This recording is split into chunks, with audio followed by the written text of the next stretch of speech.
the top 10 most sexual WWE moments. Quick disclaimer though, there's not going to be any wardrobe malfunctions or any gold dust on this list, so don't get frustrated. Number 10, the Fulfill Your Fantasy Battle Royals. Trish Stratus was a damn good women's champion. However, Taboo Tuesday in both 2004 and 2005, Stratus retained her title in matches that were clickbait in pay-per-view form. The Fulfill Your Fantasy Battle Royal sounds like a really bad porno from the 90s. However, the actual premise of the match is just like a battle royal, but with divas. So you know the WWE has to put them in sexy and revealing outfits, because dignity. In 2004, the match had all the divas in schoolgirl clothes, which is scientifically hotter than normal clothes. In 2005, the match had all the divas in lingerie, which is scientifically hotter than non-lingerie. But hey, at least the 2005 edition's match tied in with the awesome Mickie James-Trish Stratus feud. That ended in a really great finish to the WrestleMania match. Number 9, the Rated R Pin. Edge is a naughty boy, and this isn't the last time you'll be seeing him on this list. At ECW One Night Stand 2006, John Cena's favorite ECW event of all time, Edge teamed up with Lita and Mick Foley to take on Terry Funk, Tommy Dreamer, and his real-life wife, Bars, Beulah McGillicuddy, no relation to Michael McGillicuddy, and Edge's team got the win. In fact, Edge himself got the pin, Bars. Did he pin her normally? Did he hook the leg? Was it a small package? Well, it sure did include a certain package, as Edge's pin was very edgy, to say the least. Number 8, Kelly's spanking. Well, I can already hear the keyboards typing that title in the Google search bar. However, I'll explain it anyways. Kelly was in ECW, the bad one, and one night found herself in the ring with the soul of ECW, Tommy Dreamer. Dreamer acted nice, inviting her into the ring, offering a dance, and teasing a kiss. Kelly had a look of horror upon her face, the look one might get when a guy like Tommy Dreamer would try and kiss you, especially considering he was all bloody. Instead of kissing her, though, he threw her forward, bent her over his knee, pulled up her miniskirt, that in reality was already short enough, and after a few seconds of crowd support, went ballistic with spanks. You can all close that tab now, and clear your search history. Number 7, Batista and Melina. Melina was known as a backstage heat magnet, causing controversy everywhere she went. I'm not 100% sure if this happened by the time she had that reputation. By the way they portrayed Melina here, it sure makes it seem like she was being punished. Batista and Rey Mysterio were going to have a match with Eminem, which Melina didn't want to happen. She asked Batista to withdraw from the match, but Batista wouldn't budge. So Melina decided to show him why he should pull out of the match, why he should smash something else, why he should tap that...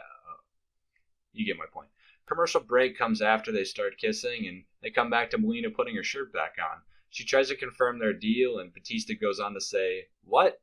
No deal. Thanks for the warm-up, though." That is all kinds of painful. Number 6, the expose. Alright, Kelly again. And this time she's stripping for us. No, seriously, that's it. That's the entire thing. She would go on stage and take her clothes off. Her boyfriend Mike Knox would come out to stop her. She did this for multiple weeks before being joined by fellow hot woman Candice Michelle.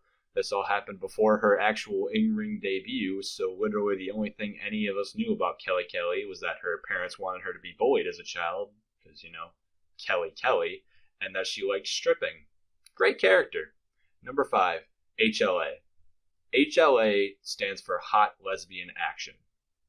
WWE stands for World Wrestling Entertainment. Do you see an issue with the worlds colliding? Yes? Good. Let's move on. Number 4, Dawn Marie and Tori Wilson. The true greatest diva feud of all time. This had everything you could ask for from a wrestling company. You had 2 women with sexual tension? Check. One of the women marrying the father of the other woman? Check.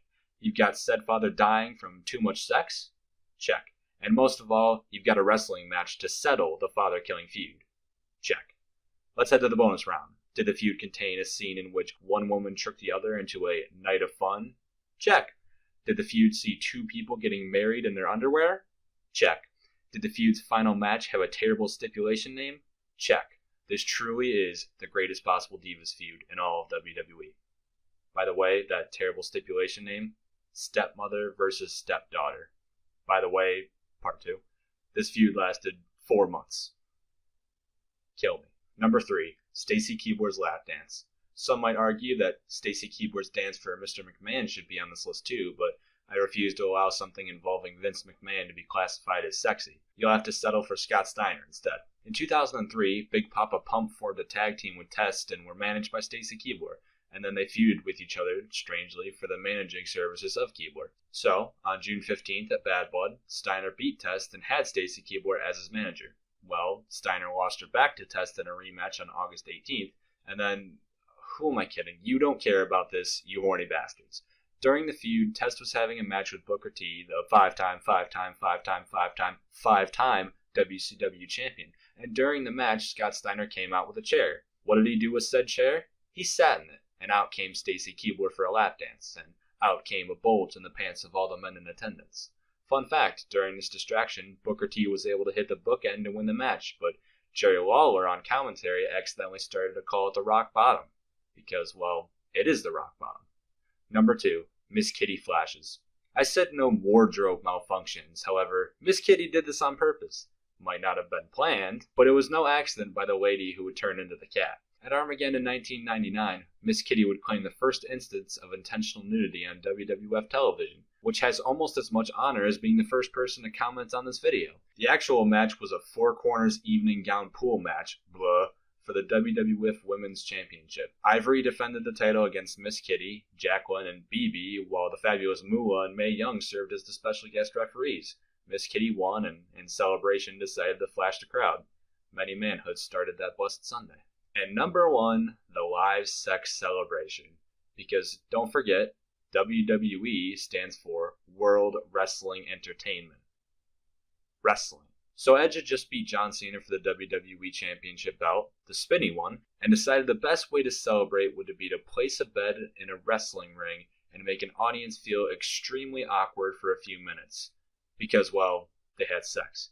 And Lita's boob also fell out as a little added bonus. I get that he's the rated R superstar. Sorry, I'm no Tony Chimmel.